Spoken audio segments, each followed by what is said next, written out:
दोस्तों, जिंदगी कभी आसान नहीं होती और सबसे मुश्किल वक्त तब आता है जब इंसान अपनी जिम्मेदारियों और मजबूरियों के बीच फंस जाता है। आज की कहानी एक ऐसे पिता की है जिसने गरीबी, तंगी और परेशानियों के बावजूद अपने परिवार के लिए हर पल संघर्ष किया। ये कहानी है जगदीश जी की, जिनका त्याग और संघर्ष आपको सोचने पर मजबूर कर देगा कि क्या कोई पिता इतना बड़ा बलिदान कर सकता है। आइए सुनते हैं ये भावुक कर देने वाली कहानी। जगदीश जी एक बहुत गरीब परिवार से ताल्लुक रखते थे। संपत्ति के नाम पर कुछ भी खास नहीं था। बस एक पुश्तैनी घर था जिसमें वो अपनी पत्नी और माता पिता के साथ रहते थे। पता नहीं उनकी किस्मत में क्या लिखा था कि आर्थिक दिक्कतों का उन्हें हमेशा सामना करना पड़ा। अपने सामर्थ्य के अनुसार जगदीश जी अपने घर को संभाल रहे थे। माता पिता बूढ़े थे। पिता ने दूसरे के खेतों में मजदूरी करके अपने बच्चों को पाला था। दो बेटे मुंबई में मजदूरी करते थे और जगदीश और जानकी जी माता पिता के साथ यहीं रह गए थे। लेकिन जगदीश जी ने सरकारी स्कूल से 12वीं तक की पढ़ाई कर ली थी और बहुत कोशिश करने के बाद उनकी वहीं एक बहुत छोटे से पद पर सरकारी नौकरी लग गई थी, जिसमें कि बहुत कम वेतन मिलता था। घर खर्च मुश्किल से चलता था, पर जैसे तैसे दिन गुजर रहे थे। जगदीश जी और जानकी जी के साथ सिर्फ एक समस्या हो तब तो व्यक्ति उसका सामना करे। जगदीश जी की जिंदगी में समस्याएं कम नहीं थीं। जगदीश जी और जानकी जी अपनी संतान पैदा नहीं कर पा रहे थे। पता नहीं क्या कमी थी और उन दोनों में से किसके शरीर में कमी थी। एक दो बार सरकारी अस्पताल में अपनी जांच भी करवाई दोनों पति पत्नी ने, लेकिन समस्या का कोई समाधान नहीं हुआ था। वक्त के साथ जगदीश जी के माता पिता जगदीश जी और जानकी जी के बच्चों को देखने की ख्वाहिश लिए इस दुनिया से जा चुके थे और जगदीश जी जानकी जी भी अब मान चुके थे कि उन्हें कभी भी संतान सुख नहीं मिलेगा। दिन ऐसे ही गुजर रहे थे। 17 साल हो चुके थे जगदीश जी और जानकी जी की शादी को कि एकाएक एक दिन जानकी जी को पता चला कि वो गर्भवती हैं। शादी के 17 साल बाद उन्हें संतान सुख मिलने वाला था। दोनों पति पत्नी बहुत खुश थे। आर्थिक हालात अभी भी कुछ खास अच्छे नहीं थे। काम चल जा रहा था, लेकिन बच्चे के आने की खुशी बहुत ज्यादा थी। और वक्त के साथ जानकी जी ने अपने बेटे गौतम को जन्म दिया और उसके 1 साल बाद ही उनकी बेटी वैशाली भी इस दुनिया में आ गई। अब जगदीश जी और जानकी जी बहुत खुश थे और सोच रहे थे, भगवान ने उन्हें खुशियां तो दी, पर उन खुशियों को देने में वक्त बहुत ज्यादा लगा दिया। खैर, बच्चों की परवरिश जगदीश जी और जानकी जी अपनी हैसियत के अनुसार अच्छे से अच्छा करने की कोशिश कर रहे थे। लेकिन आर्थिक दिक्कतों ने कभी भी जगदीश जी का पीछा नहीं छोड़ा। जितनी उनकी तनख्वाह बढ़ती थी, उतने ही उनके खर्चे भी बढ़ जाते थे और ले देकर वो जहां थे वहीं रह जाते थे। समय अपनी गति से चल रहा था और जगदीश जी के रिटायर होने का वक्त आ चुका था। और क्योंकि उनके दोनों बच्चे उनकी शादी के 17 साल के बाद हुए थे, तो बच्चे अभी ठीक से सेटल भी नहीं हुए थे। बेटा अभी मात्र 19 साल का था और वैशाली 18 साल की। जब से जगदीश जी के रिटायरमेंट का वक्त नजदीक आया था, वो बहुत चिंता में रहने लगे थे। उन्हें लगता था कि वो अपने बच्चों तक को ठीक से सेटल नहीं कर पाए। गौतम अभी तुरंत ही ग्रेजुएशन करके निकला है और बेटी तो अभी पढ़ ही रही है। इतनी आसान नहीं है सरकारी नौकरी पाना, और उन्होंने अपने बच्चों को कोई ऐसा कोर्स भी करवाया नहीं है कि उन्हें कोई अच्छी प्राइवेट नौकरी आसानी से मिल जाए, क्योंकि आर्थिक दिक्कतें हमेशा उनके साथ रही थीं। और अब तो गौतम लोन लेकर कुछ कोर्स करने की सोच रहा था कि तब तक जगदीश जी के रिटायर होने का वक्त आ गया। बहुत टेंशन में थे जगदीश जी और हमेशा जानकी जी से इसी विषय में बात करते थे। बोलते थे, अभी तो फिर भी जैसे तैसे घर खर्च चल जाता है, लेकिन जब मैं रिटायर हो जाऊंगा तो कितनी ही पेंशन मिलेगी मुझे। अभी वैशाली की शादी भी करनी है, गौतम भी ठीक से सेटल नहीं हुआ और मेरे रिटायरमेंट का वक्त आ गया। आखिर इतनी देर से ईश्वर ने मुझे औलाद क्यों दी? अगर वक्त पर सब कुछ हो जाता तो मेरे रिटायर होने से पहले मेरे दोनों बच्चों का भविष्य सेटल हो जाता।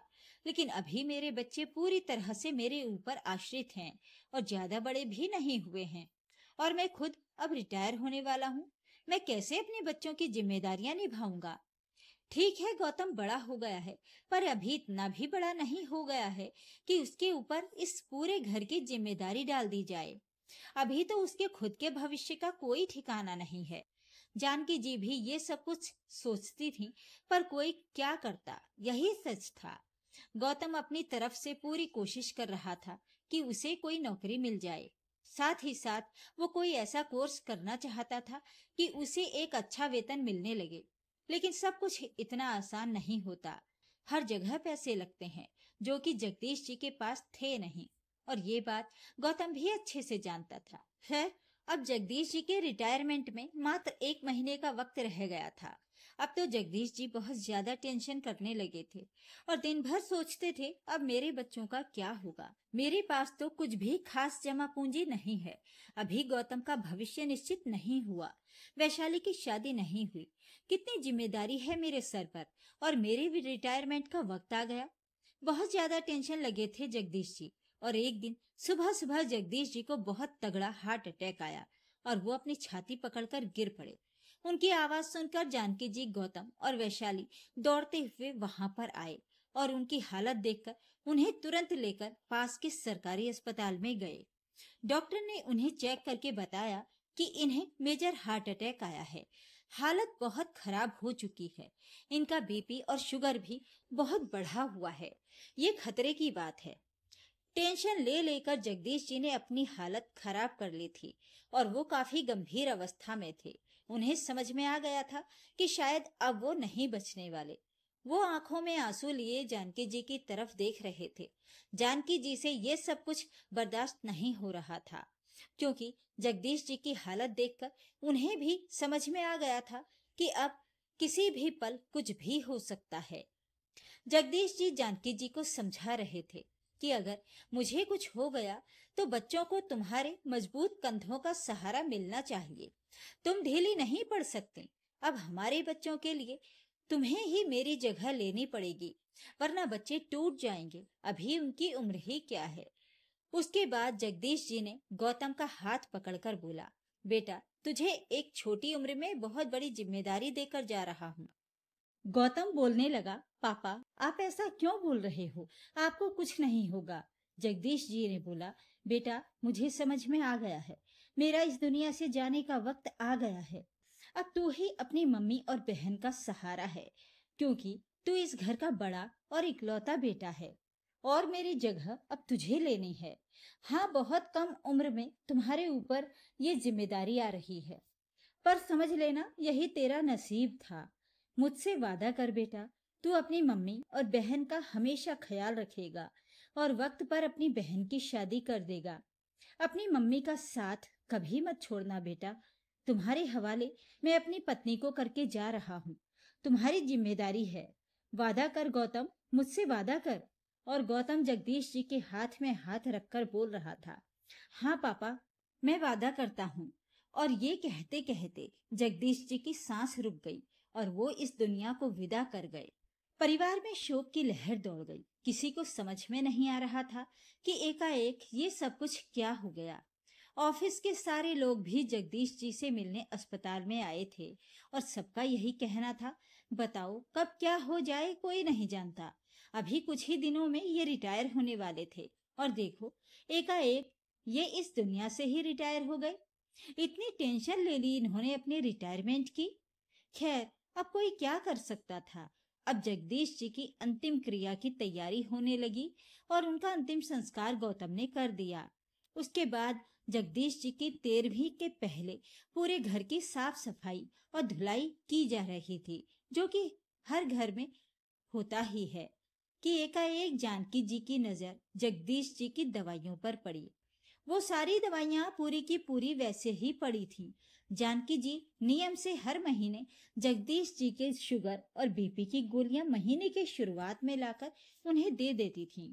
और जब जानकी जी ने देखा कि पिछले 2 महीने की गोलियां वैसी की वैसी जगदीश जी के दवाई के डिब्बे में पड़ी हुई हैं, उन्होंने दवाइयां खाई भी नहीं वो हैरान हो गईं। आखिर जगदीश जी अपनी शुगर और बीपी की दवाइयां क्यों नहीं खा रहे थे? और डॉक्टर ने भी अस्पताल में यही बोला था कि इनका शुगर और बीपी बहुत ज्यादा है। शायद हार्ट अटैक आने की यही वजह होगी। जानकी जी बहुत हैरान थी। जगदीश जी ने जानबूझकर अपनी दवाइयां नहीं खाईं। जानकी जी को कुछ कुछ समझ में आने लगा और वो जोर जोर से रोने लगी। गौतम और वैशाली दौड़कर वहां आए और बोलने लगे, क्या हुआ मम्मी, क्या हुआ? गौतम और वैशाली को लगा कि शायद जानकी जी पापा की 13वीं की वजह से भावुक होकर इतनी जोर जोर से रो रही हैं। लेकिन जानकी जी ने गौतम और वैशाली को जगदीश जी की दवाइयां दिखाईं, जो कि 2 महीने से उन्होंने खाई ही नहीं थी। गौतम और वैशाली भी हैरान हो गए कि पापा ने अपनी दवाइयां आखिर क्यों नहीं खाई। गौतम के दिमाग में भी कुछ कुछ आ रहा था और वो अपने पापा के सामान को तितर बितर करने लगा कि उसके हाथ में एक चिट्ठी लगी जो कि जानकी जी के नाम लिखी हुई थी। उन्होंने लिखा था, जानकी, शायद मैं तुम्हें बीच मझधार में छोड़कर चला जाऊं, इसीलिए मैं ये चिट्ठी लिख रहा हूँ। अगर ऐसा कुछ हुआ तो ये चिट्ठी तुम्हें जरूर मिलेगी। वैसे भी अगर ऐसा कुछ हुआ तो तुम्हें समझ में आ जाएगा कि मैं अपनी दवाइयां नहीं खा रहा। क्या करूं जानकी, बहुत मजबूर हो गया हूं मैं। मेरी रिटायरमेंट का वक्त आ चुका है और मेरे बच्चे सही से सेटल नहीं हो पाए हैं। कोई खास जमा पूंजी भी नहीं है मेरे पास। सारी जिम्मेदारियां बची हुई हैं। मुझे बहुत अच्छे से पता है घर खर्च चलना मुश्किल हो जाएगा। वैशाली की शादी करने में मुश्किल हो जाएगी। गौतम के ऊपर एकाएक बहुत बड़ी जिम्मेदारी आ जाएगी मेरे रिटायरमेंट के बाद। वो भी तो अभी बच्चा ही है। कितनी उम्र है उसकी कि उसके सर पर इतनी जिम्मेदारियां डाल दी जाएं? इसीलिए मैंने ये सब कुछ किया। मैं अपनी दवाइयां खाना आज से छोड़ रहा हूँ, बस एक उम्मीद पर कि इसके आगे उन्होंने कुछ नहीं लिखा था। बस अंत में लिखा था, काश जो सोचा है वैसा हो जाए तो सब कुछ ठीक हो जाएगा। मुझे माफ कर देना जानकी, मुझे माफ कर देना। ये देखकर गौतम भी जोर जोर से रोने लगा। वैशाली को अभी भी कुछ समझ में नहीं आ रहा था, लेकिन गौतम को सब कुछ समझ में आ चुका था और शायद जानकी जी को भी। वैशाली बोल रही थी, क्या हुआ भैया, मुझे भी तो बताओ, मुझे कुछ समझ में नहीं आ रहा। तो गौतम ने बोला, वैशाली, पापा बहुत बड़ा त्याग करके गए हैं। पापा ने हमारे लिए अपना जीवन त्याग दिया है। माँ बाप अपने बच्चों के लिए बड़े से बड़ा त्याग करते हैं, लेकिन इतना बड़ा त्याग कौन करता है? वैशाली को अभी भी कुछ समझ में नहीं आ रहा था और गौतम और जानकी जी रोते जा रहे थे। गौतम ने वैशाली से बोला, पापा ने 2 महीने पहले ही अपनी दवाइयां खाना बंद कर दी थी। वजह शायद यही थी कि उन्होंने सोच लिया था कि अगर मेरे रिटायरमेंट से पहले मैं इस दुनिया से चला जाऊंगा तो मेरी नौकरी गौतम को मिल जाएगी, फिर सब कुछ ठीक हो जाएगा। और ऐसा ही हुआ वैशाली, ऐसा ही हुआ। हमारे पापा हमें छोड़कर चले गए। हमारे लिए उन्होंने अपना जीवन ही त्याग दिया। उन्हें हार्ट अटैक आया नहीं था, उन्होंने खुद को हार्ट अटैक करवाया था। अपनी दवाइयां छोड़कर, अपने शरीर को नुकसान पहुंचाकर, अपना बीपी और शुगर हाई करके। अगर वो लगातार दवाइयां लेते तो उनका बीपी और शुगर कभी नहीं बढ़ता और उन्हें कभी हार्ट अटैक नहीं होता। क्यों किया पापा आपने ऐसा, क्यों किया? अरे आप रिटायर होते, हम कुछ भी करके सब कुछ ठीक कर लेते। दिन एक जैसे नहीं रहते हमेशा, लेकिन आपने इतना बड़ा निर्णय ले लिया और हमें कुछ पता भी नहीं चला। आप हमें अकेला छोड़कर चले गए। क्यों पापा, क्यों? और जानकी जी, गौतम और वैशाली तीनों एक दूसरे के गले लगकर रोने लगे और दूर तस्वीर में जगदीश जी मुस्कुरा रहे थे, क्योंकि अब उन्हें अपने परिवार की उतनी फिक्र नहीं थी, क्योंकि उन्हें पता था गौतम को अनुकंपा के आधार पर उनकी नौकरी मिल जाएगी और वो सब कुछ संभाल लेगा। दोस्तों, क्या जगदीश जी ने अपनी पत्नी और बच्चों के लिए ये त्याग करके सही किया?